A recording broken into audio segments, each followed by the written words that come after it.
And we're going to start this way. I want to have a fairly big loop where the buckle is accessible so that I can make adjustments. And I'm going to park my foot on the block so that the heel, the cusp of the heel, hangs off the block just a little bit. And then park the strap at the shin. Aiming for this warrior two at first, we recognize that we need fairly ample distance. So as you step onto the strap, you can carry it with you. I would suggest that the buckle doesn't sit right on the shin bone. Let's not do that. Approximate that length that gives you an ample distance that keeps you with control nonetheless. And as you look to your knee, it needs to point over the middle of the foot. So what we've noticed before is that when our foundation is rather stable, there is much more mobility afforded to us in the upper body. And here, the feet give us a little bit more stabilizing action because of the strap. Take the arms wide. So our feet get to push away from each other rather than toward each other. We'll explore that as well. The arms are engaged and reaching, and we're going to come and lengthen over that front knee and return. We might find that there is a little bit more range of movement than if we didn't have the strap. Wonderful. One more time. This time, park the elbow at the knee. Take the other arm behind, bear into the body with the arms, and find rotation. The hip is coiling under. The front of the pelvis is really opening. And because of the anchored stability provided by the lower body, because of that stability of the lower body, we get to experience a little bit more rotation. Where does your breath go? There should be such ease in the upper body in being here. Let's stay one more breath. We are counting on the firming of the legs as we inhale and come on up. And then we can turn. We can turn in the direction of the bent knee. Just feel lifting the back heel, rotating, taking the arms up and recognizing we've really taken away part of the floor for both feet, and it provides a great hip opening, but a huge balance challenge. Return slowly to that warrior two. Walk the feet in, the back foot in, hang on to the strap, and then simply step down. That was a tall order, actually. Let's do the other side, and then we'll have rotation in the other direction. Good job. So I'm going to go this way just so that we can stay together.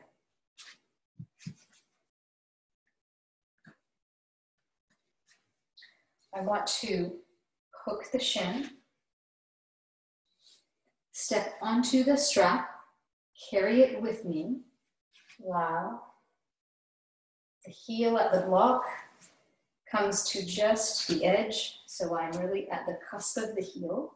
And if the strap did not change its length, if the loop did not change its length, then I am working equally with this side. If you get here and it's too much, please cinch it up, adjust with the strap, make it what you need. Each side is different. Arms are wide. The wingspan is growing. The legs have this great stabilizing effect, more than typical, provided by the strap. Let's use all of that to lengthen and return. This is a great strengthening of the deep QL muscle. And again, we should be able to go a little bit further than what is typical for us. One more time, please.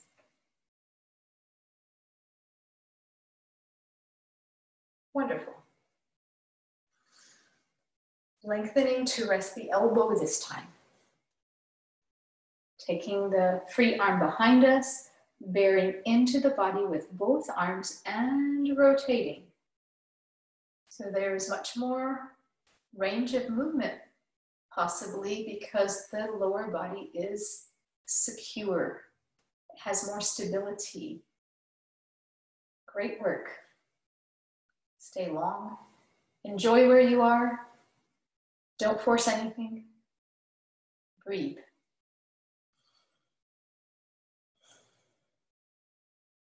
Hip opening.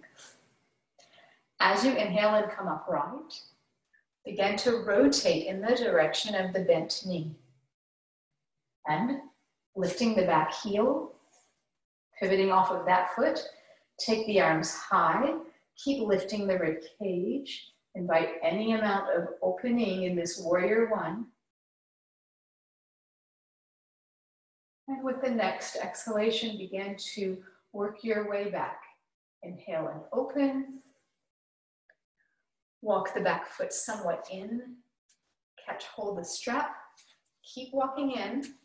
And at your ease, step down and out. Great job.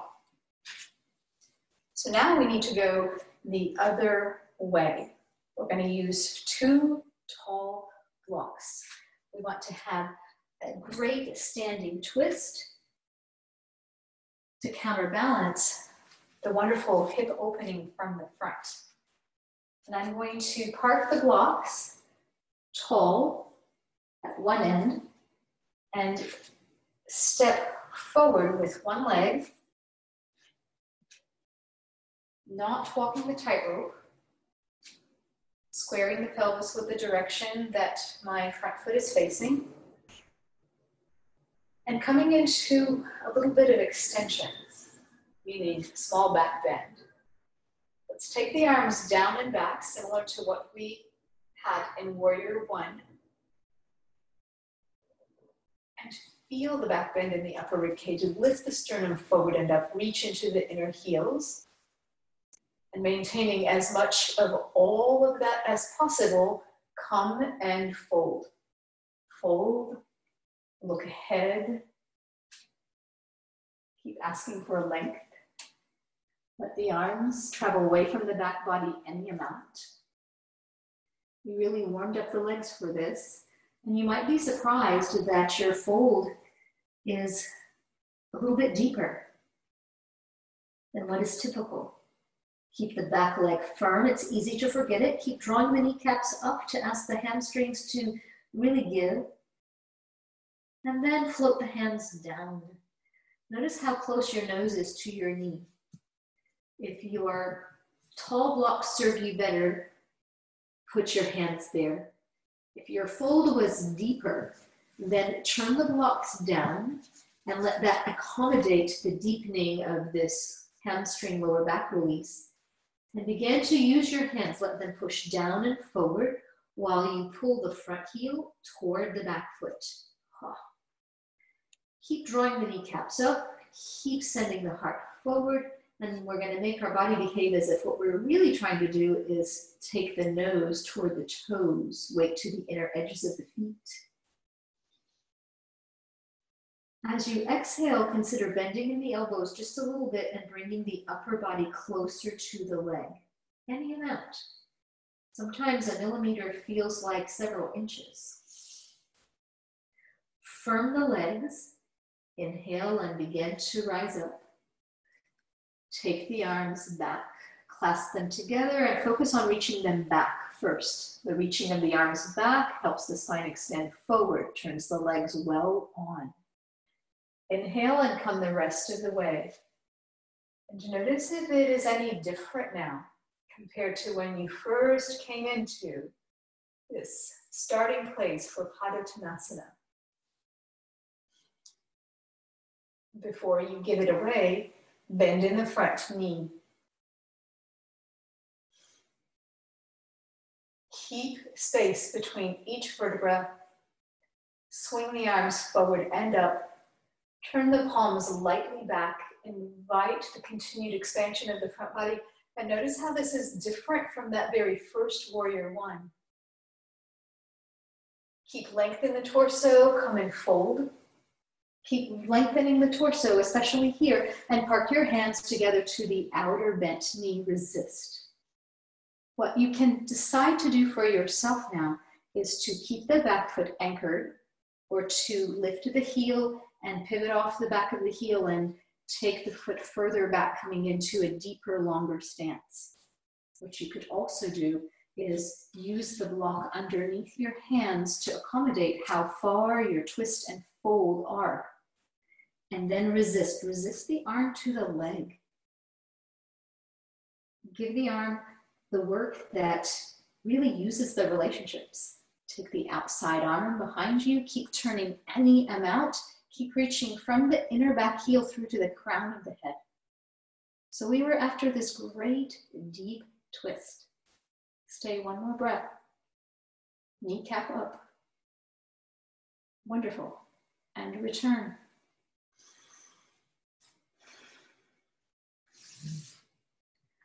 Medium height blocks or low blocks underneath you to return to plank, to return to that downward facing dog, to broaden the collarbones, use a little bit of external rotation through the shoulders, freeing the neck, and then step the feet to the hands. This time, arms wide, come halfway up. And just feel that typically we would hang back in our hips and our heels. I want you to come over the middle of your feet. Your feet are your feedback. They tell you my weight now is over the middle of my feet. And then keeping that, come the rest of the way up. Drop the elbows. Let's do all of that on the other side. I'm going to simply turn around to keep us together. And you can work from where you are. Tall blocks. The other leg forward. Not walking the tightrope. Squaring the pelvis in the direction of the front leg. Taking the arms behind and coming into the beginning and end point of Padottanasana. Just to feel the effect of the varied angles of that pose. The weight is to the inner edges of the feet. I'm focused on keeping space in the spine.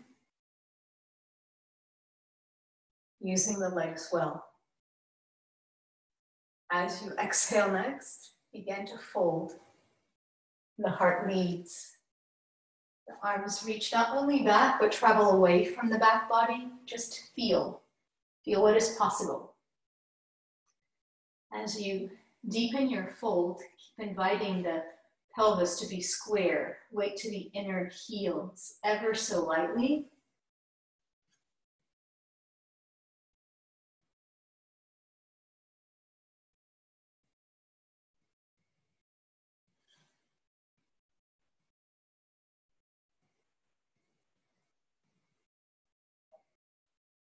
And with the next exhalation, swing the arms down. Use the blocks, decide the height, and begin to push down and forward. As the hands press down and forward, we get to guide the side of the pelvis that belongs to the front leg. It travels back. We get to roll the weight to the inner edges of the feet, but more importantly, to pull the front heel toward the back foot, all the while extending the spine. Heart leads, neck long.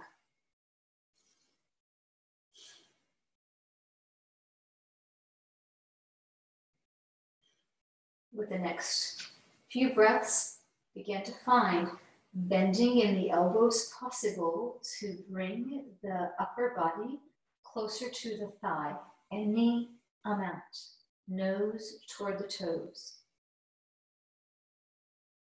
And then inhale and firm the legs. Exhale, find the stability of the action of the legs. Inhale, take the arms behind you and begin to come upright. So your eyes shift their focal point and your brain does a lot with that. That slow, controlled unfolding also allows blood volume to shift. Your back bend might be a little bit greater. As you exhale next, bend in the front knee. Swing the arms forward and up. Inhale, the chest is expanding, the ribs are lifting, the arms help that along. Turn the palms back, open the chest, any amount, any amount.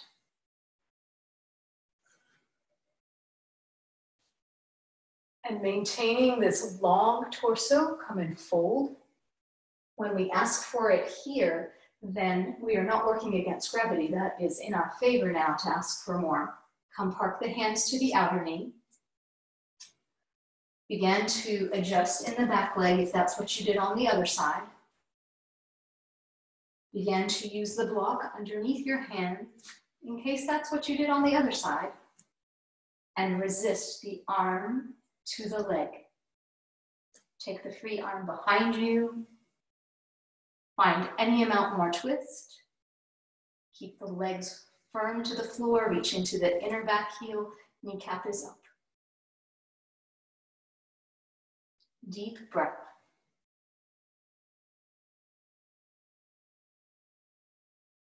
Good job. Inhale, come back to center. And this time as you park the blocks low, return to plank. Broaden the front body. Rest the knees. Relax the top of the feet. Keeping the knees somewhat wide, come back into a wide child's pose. You can use a tall block underneath the wrist. Keep the neck neutral. Breathe fully and deeply. Stay as long as you wish.